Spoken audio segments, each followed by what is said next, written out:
So, ladies and gentlemen, without further ado, I'll proceed to the main point of our tonight's event. I would like to introduce Christoph from BeMo Tunneling, who will deliver a lecture tonight. Christoph graduated in 2013 with a degree in construction engineering management from University of Applied Sciences in Graz. In 2011, he spent 6 months on Crossrail as an intern working on C305 contract. Upon graduation, Christoph joined BeMo Tunneling, where he worked as an SCL NATM project engineer on A9 motorway in Austria and Karlsruhe metro.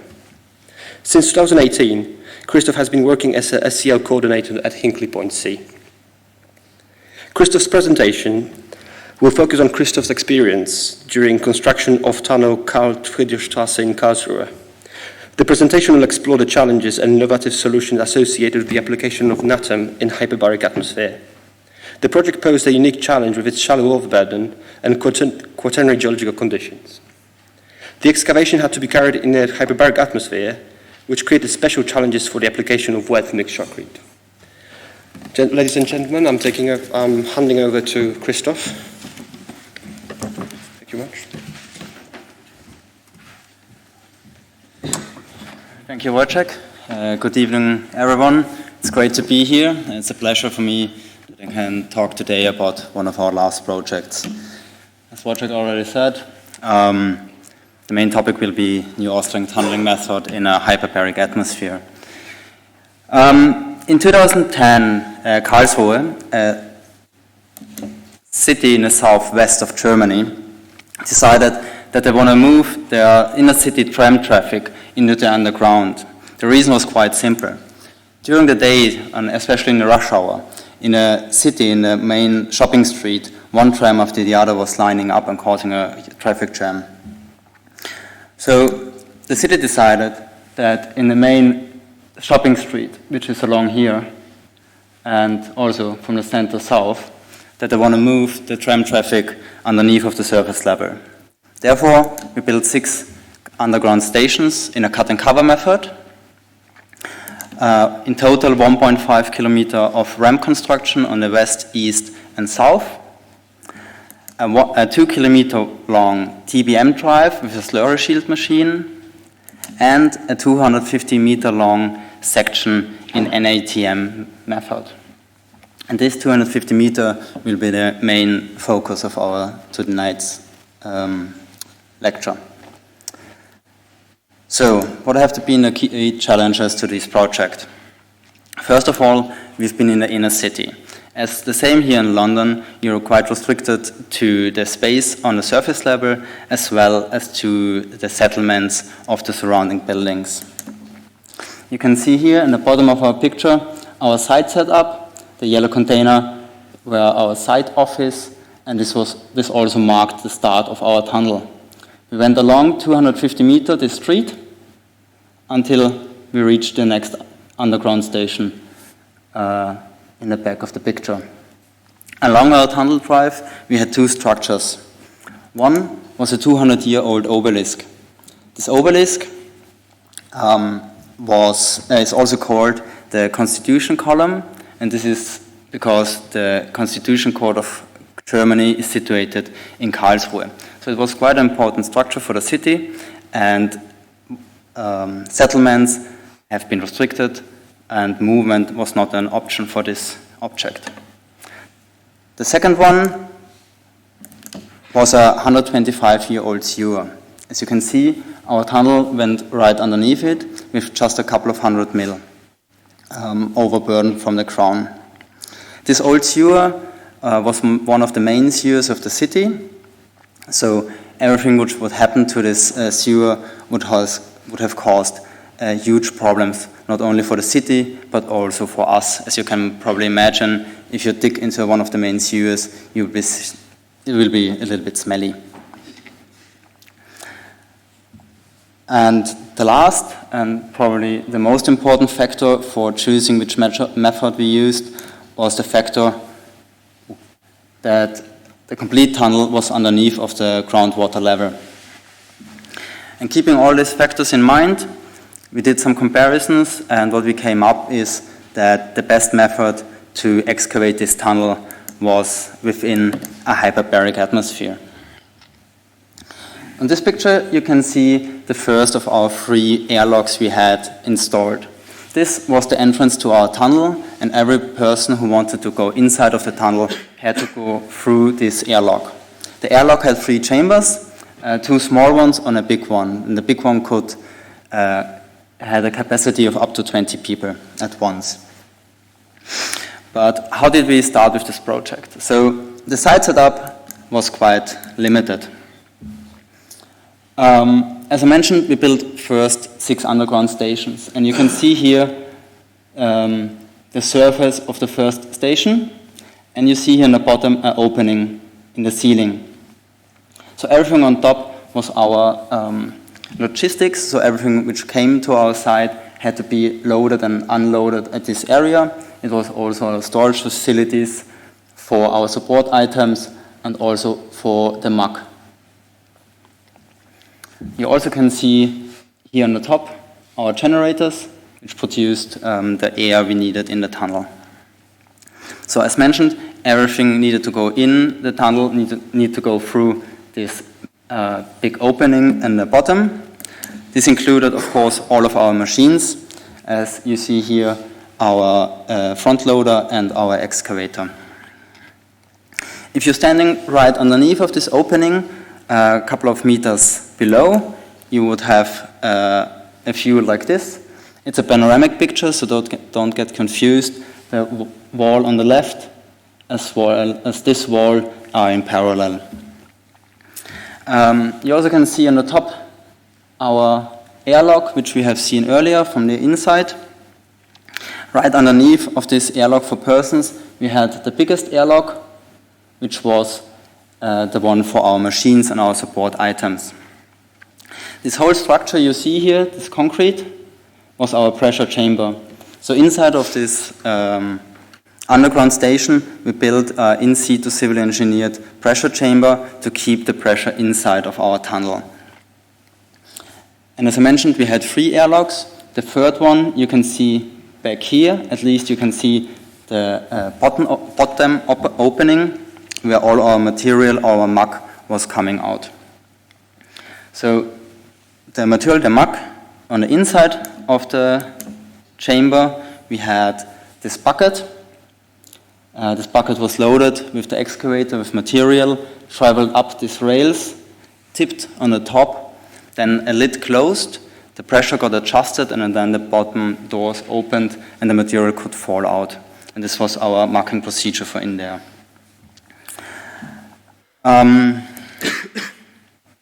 Here on the right, again, this is a panoramic picture, so the wall on the right and on the left are in parallel. On the right, you see our biggest chamber, I just explained earlier, where all our plant was coming through. Again, 2 big doors, we closed them and adjusted the pressure. So everything you can see on this picture is already under hyperbaric atmosphere. At the moment, we have 0.85 bar.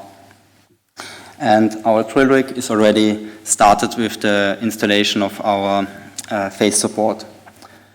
You might see or might notice that in the back of our machine we have the yellow cables.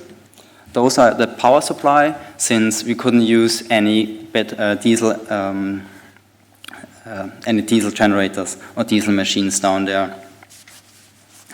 The tunnel itself had a width of about 10 meters, about 10 meters in the width, and a height in the top heading of about also 9 meters, and with the bench inward we had a total of about 12 meters. As I mentioned, the tunnel is 250 meters long. The first 220 meters were a straight section, as you can see it in the picture, and the last 30 meters have been an enlargement. The ground where we built our tunnel was a mixture of gravel, sand, fine sands, and layer of rolling gravel. So even without the hyperbaric atmosphere, this already would have been quite a challenge. You can see in the pictures, I hope you can see, our support items for the straight section. We had on top our steel spiles, we had face anchors, we had relatively small pocket excavations. And you see here in black, this is not part of the natural ground, but this is a pre-injected cementitious grout. So this pre-injected cementitious grout is one of two materials we injected before starting with the tunnel excavation. In the yellow area, we injected the cementitious grout to stabilize the ground. And in a 2-meter ring around of the tunnel face, we injected a soft gel, which helped us to reduce the permeability of the ground and to keep the air inside of the tunnel. As mentioned, other support items were 60 steel spiles in 2 layers. They have been supported by lattice girders, which we also used for the profile control. We had a pocket excavation in a straight section of about 7 pockets, including a face, a center pillar, and we used face dowels. This is how our face looked like before we started with the advance. And you also can see again our spiles on top, supported by the lattice girder, the pillar in the middle, and the face dowels. In the enlarged section, we excavated with a single sidewall drift. Again, it was a straight tunnel. This is a panoramic picture. The single sidewall drift where we excavated first the left-hand side top heading, followed by the bench inward, and then we excavated the right-hand side top heading and then bench inward.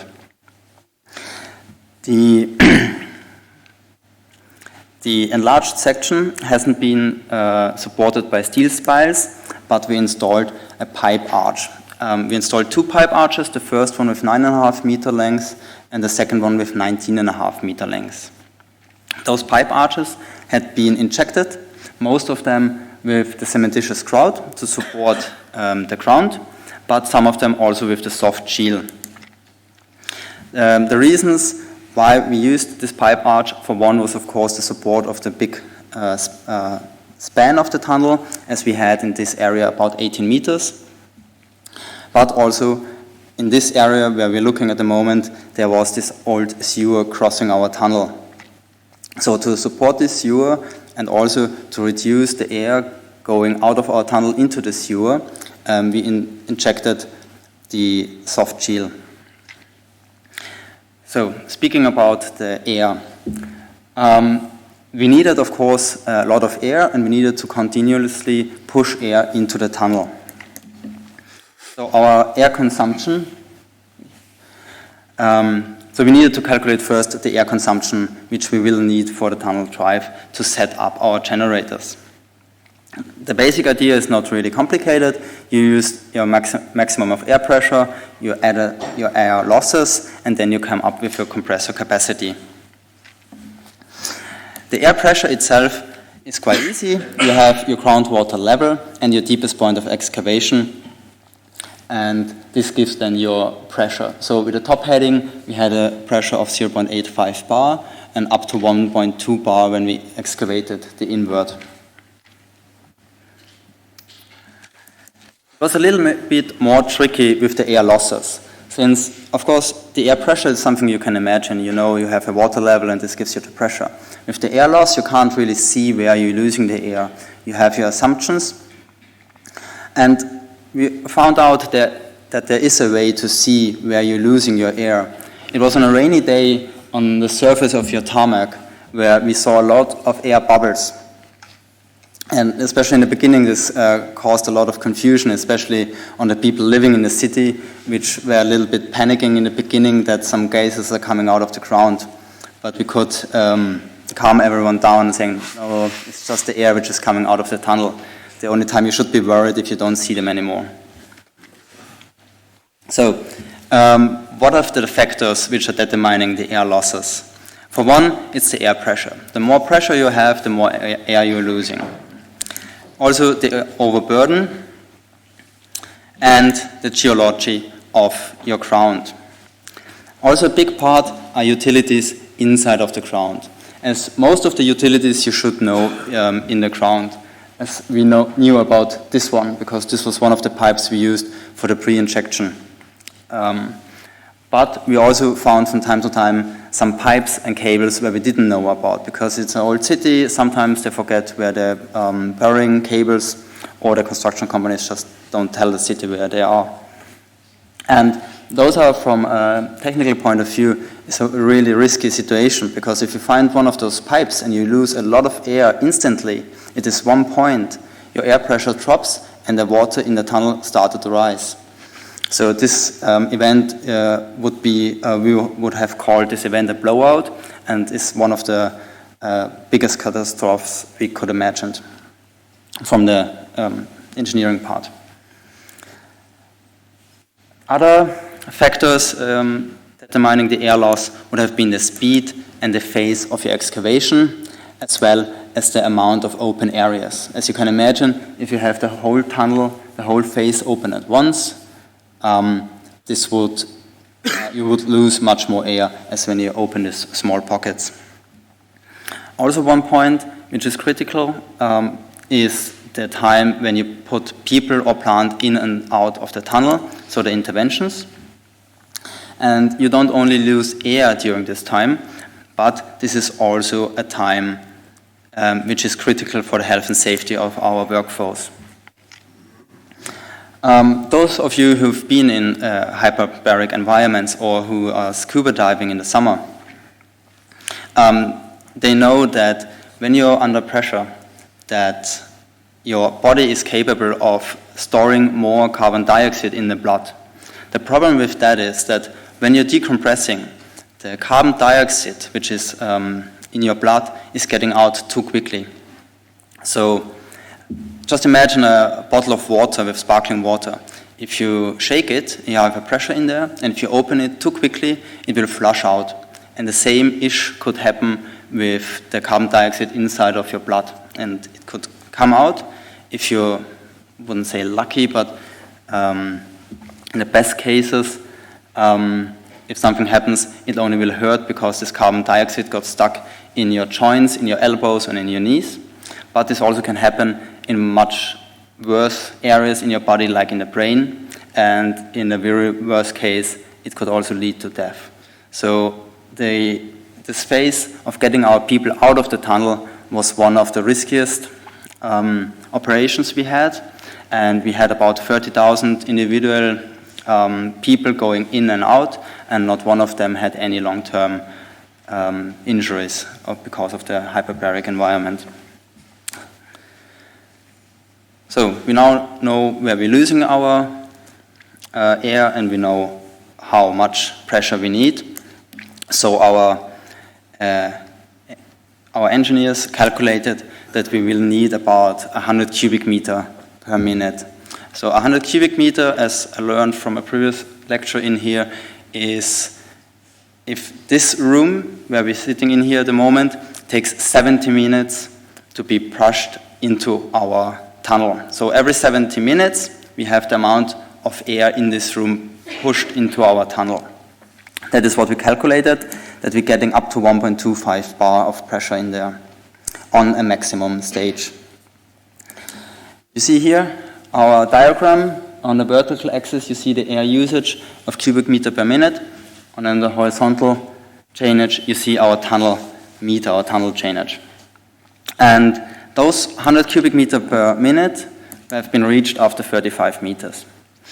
This was quite unfortunate, and this went on so that in total we had to upgrade 3 times our generators with a maximum capacity of 450 cubic meter per minute. So 450 cubic meter per minute would mean that this room will be pushed in there every 4 minutes. In total, we had about the volume of 17 Cheops pyramids pushed in there as a complete volume during our time of the excavation. You see there that our air pressure and our air usage varied. This was because due to different factors, and especially those 2 in the back was because of 2 measurements we took. So we needed, of course, to look into some measurements to reduce our air losses. First method would have been something to do with the groundwater. As you can see here is one of our monitoring wells we used, or we couldn't use at the moment of our tunneling because the groundwater was coming out of the wells. Another factor would have been the shotcrete. Of course, the denser the shotcrete is, the less pore it has, the less air you will be losing. And a third factor would have been using some kind of sealing layer to cover the pores of your shotcrete walls to reduce the air losses. So one after the other. The groundwater. The simple idea is if we have a difference in 1 meter of the groundwater level, we have a difference of 0.1 bar, and this would have reduced our airflow of 50 cubic meter per minute. And 50 cubic meter per minute is about the capacity of one of the generators. Problem with the groundwater. This is the groundwater level during 1 year of the excavation, and between summer and winter we had a natural difference of 400 millimeter. The problem was we couldn't influence the groundwater at all, so this was not an option for us at this project to lower our airflow. The second idea was with the shotcrete. So we used a shotcrete with a maximum grain size of about 8 millimeter with 380 kilogram of cement, which worked so far pretty fine. And up until after tunnel meter 161, we added about 15 kilogram of microsilica. So this 15 kilogram of microsilica had the impact that because of the fine material that it closed the pores of the shotcrete and we could reduce our airflow. So for the first 161.85 tunnel meter, we had an increase of 131 cubic meter of air.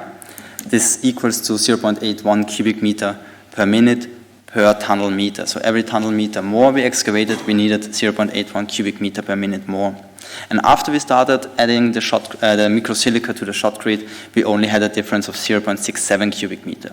This might not sound much, this 0.14 cubic meter. If you add this up to the 250 meter of the tunnel length, we would have had about 35 cubic meter per minute less. So this is then a significant amount.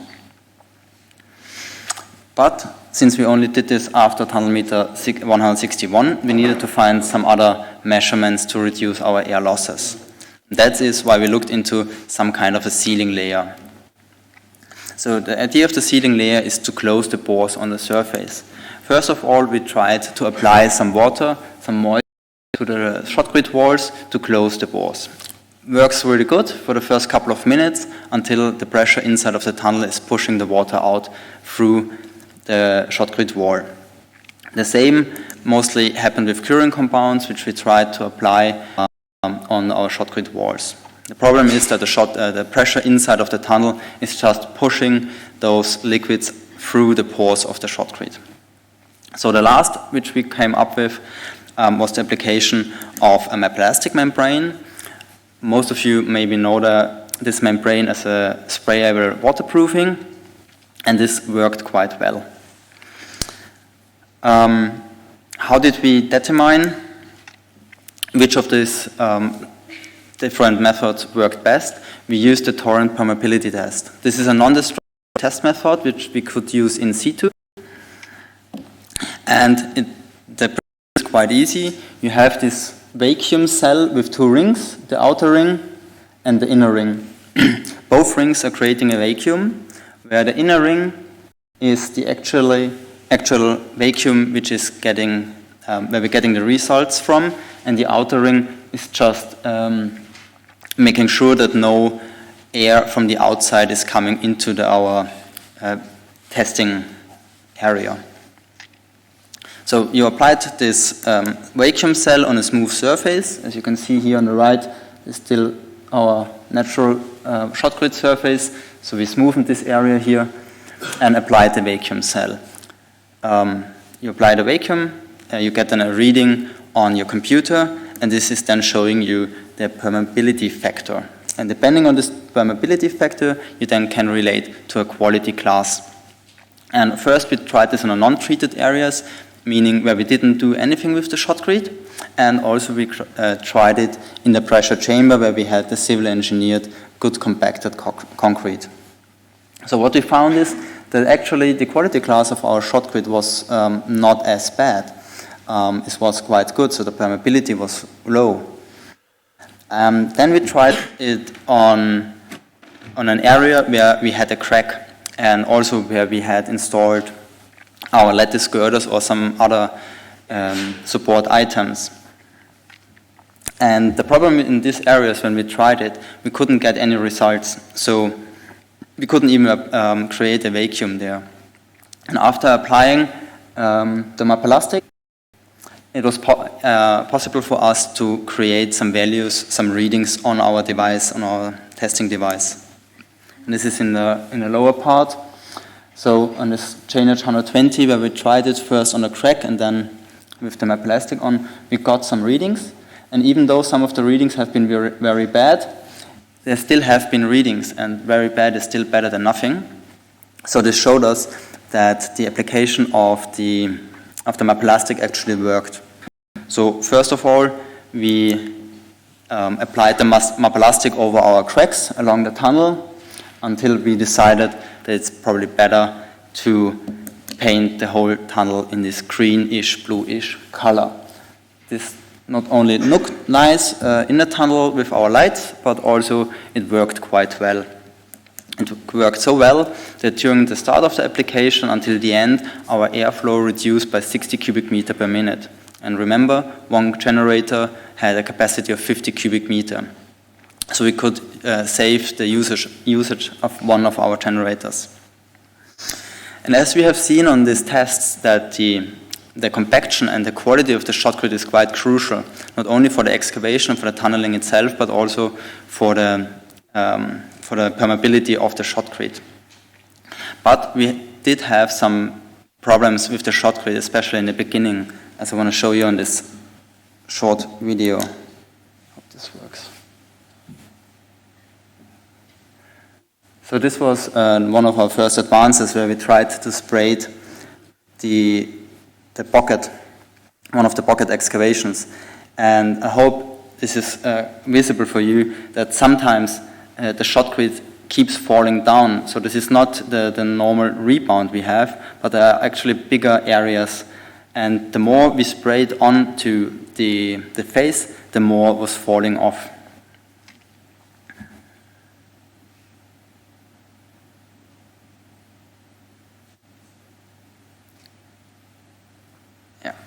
So there, finally, the big part came down. And as you can imagine, this was a little bit tricky. So we had two challenges in the shotcrete. The first one was that the properties, soil mechanic properties of our ground changed due to the hyperbaric atmosphere. As you can imagine, if you on a holiday, if you're sitting on a beach and building a sand castle, of course you use wet sand because this is quite stable. But after some hours when the sun was shining on your castle and the sand is getting dry, the sand is falling apart because it's not stable anymore. And more or less the same happened there. The pressure inside of the tunnel pushed the water away, and so the soil mechanic properties changed. And the same happened with the shotcrete as well. Not as dramatic as with the soil, but also the shotcrete didn't have so much time for the cement and the water to react because the water got pushed out.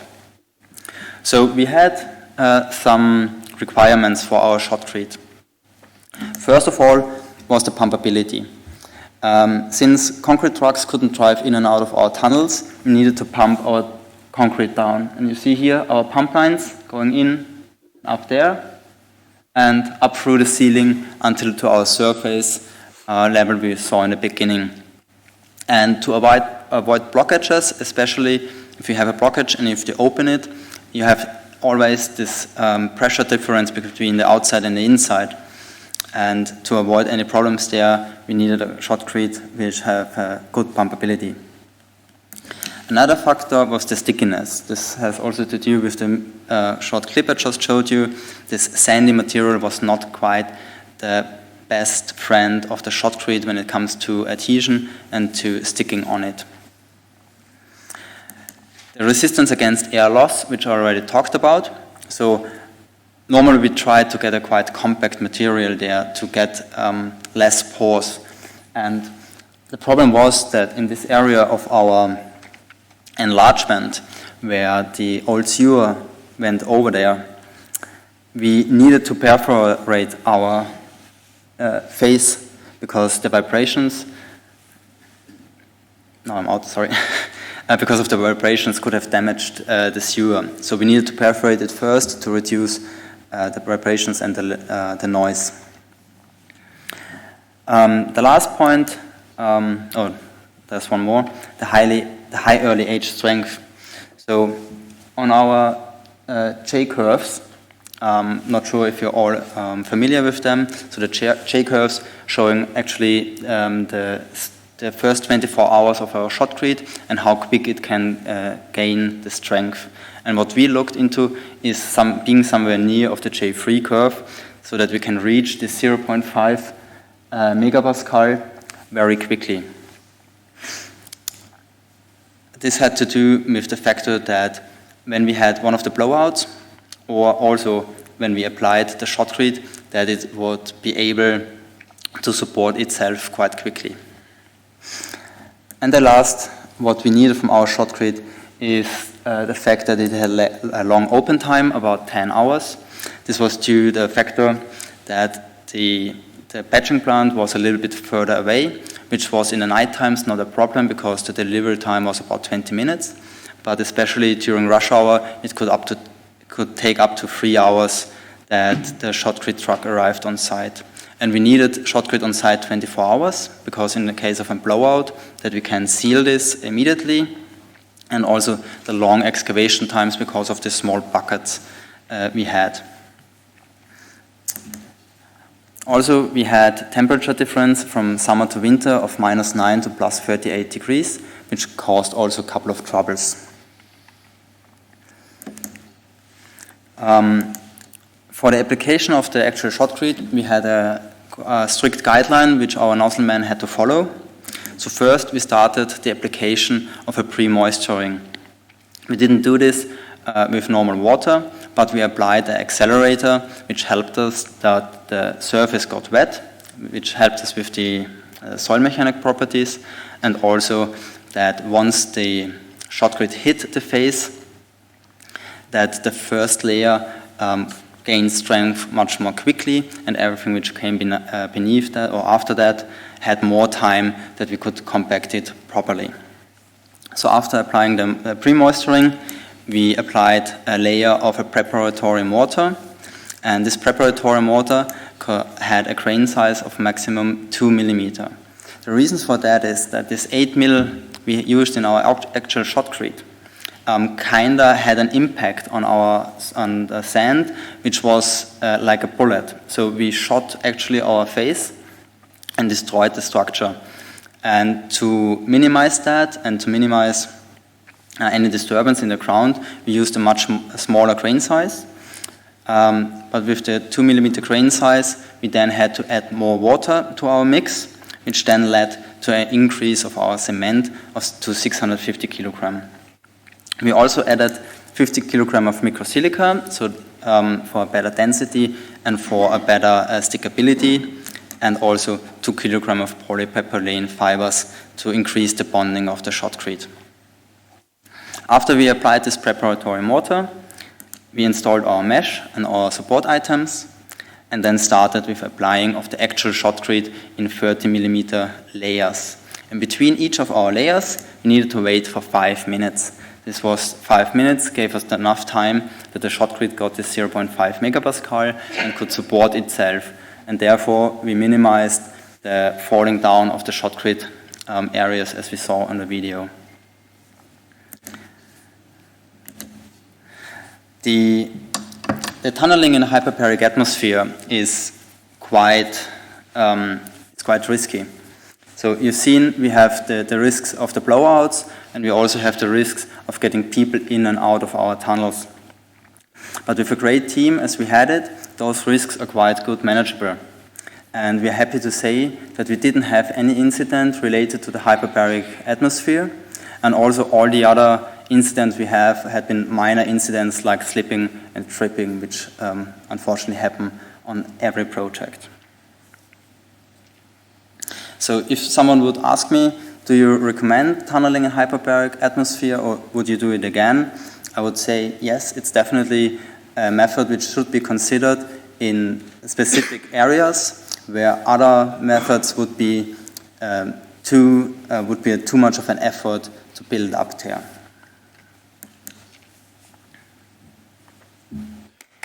Christoph?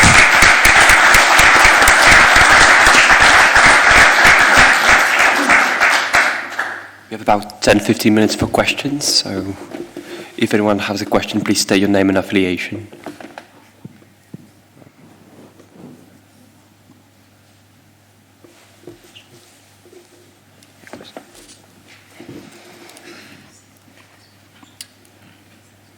It should be on. Dave Harris, Mott's. Thanks, Christoph. That was a really interesting presentation. Everything looks really nice and clean in the tunnels. Just wondered, was dust an issue in hyperbaric conditions in terms of managing that? No, not at all, because the dust got blown out through the tunnel walls immediately. So we had a really good natural ventilation in there. Just one in the back.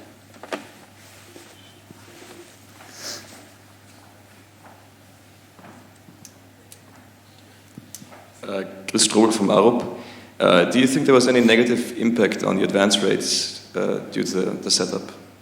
Of the advance rates? Of the tunnel.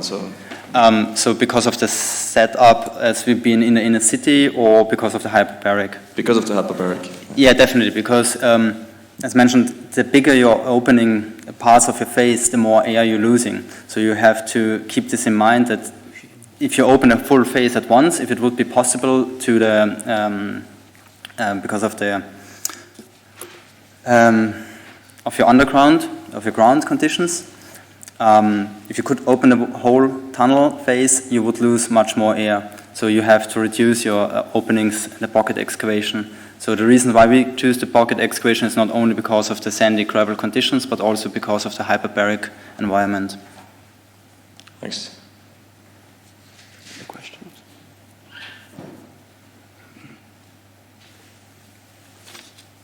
Can we thank one in the front? Question. Rob Smith, Costain. Was there any requirement for waterproofing membrane on the finished product anyway? And did the application of the waterproofing membrane was it advantageous to the end product, or was it a secondary line? No, it was a secondary lining in there anyway, and this had no impact. So it was no part of the decision that we had to use this sprayed waterproofing membrane, but it did help anyway.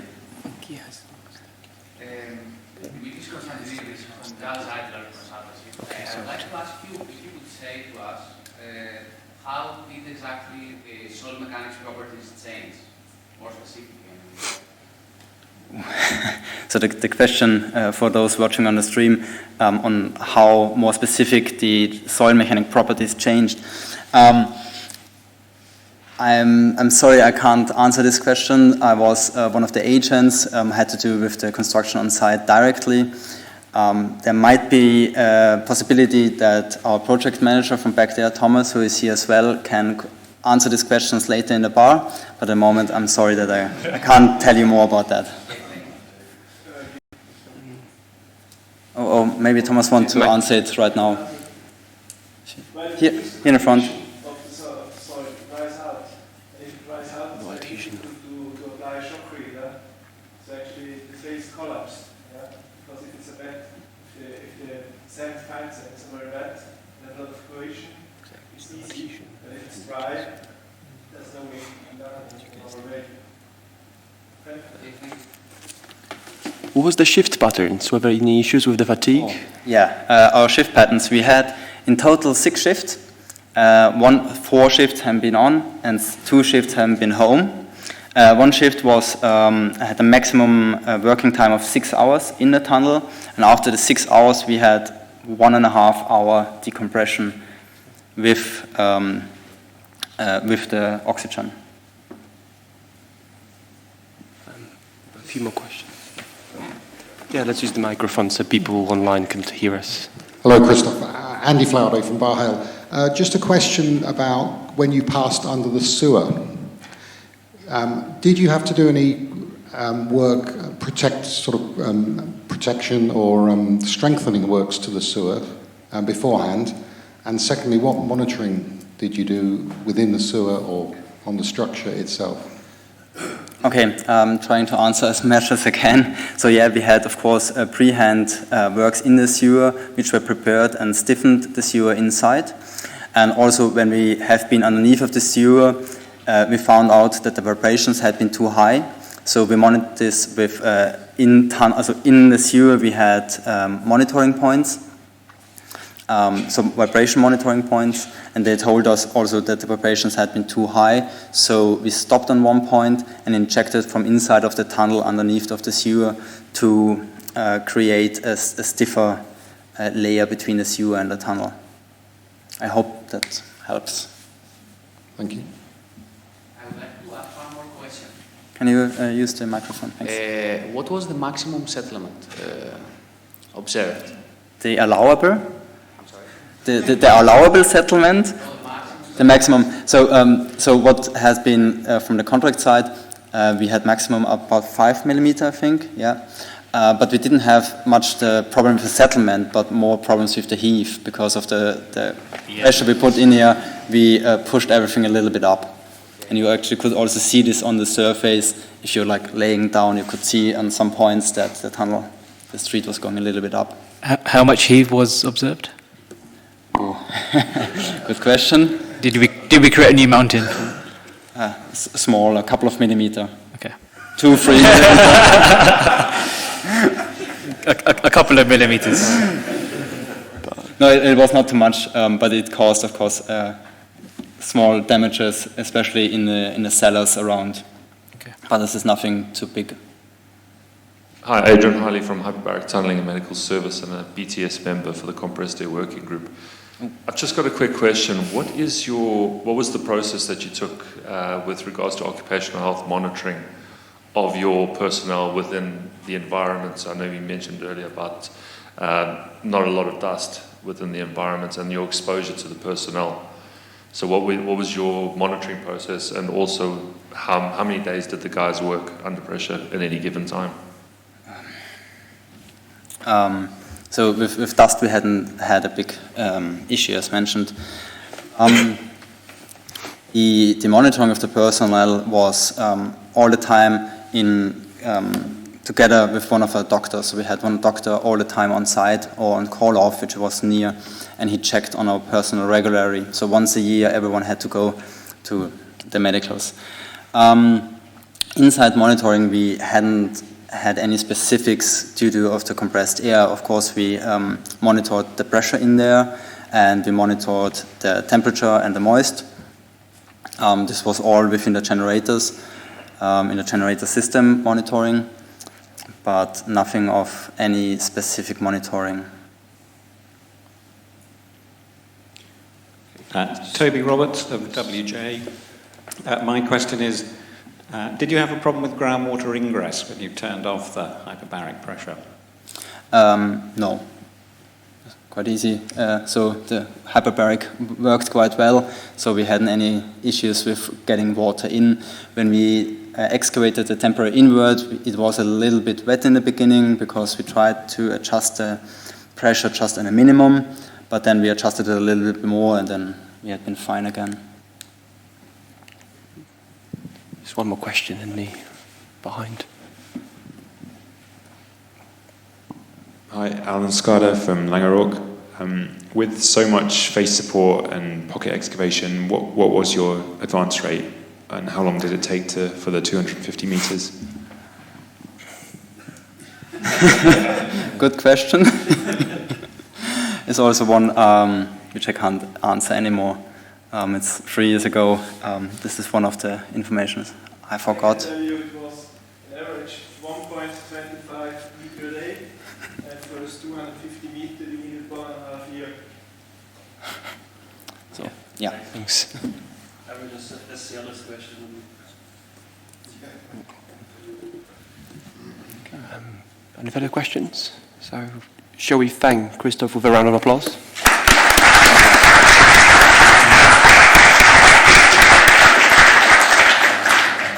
Before we finish, just a few announcements. Next. So we have an autumn professional development workshop, which will be run by representatives from CMS Legal Services.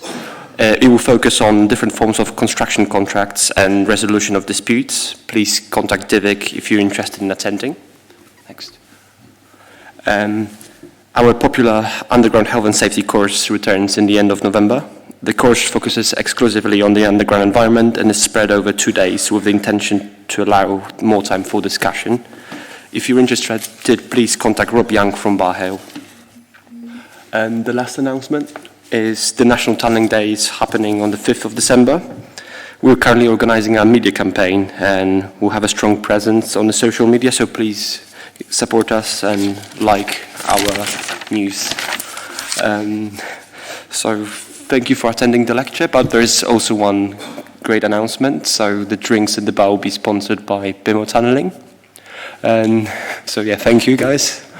We'll have, so BGA will be using the bar as well, so we have vouchers specifically for our own event and you can collect them while leaving the lecture theatre. Thank you very much.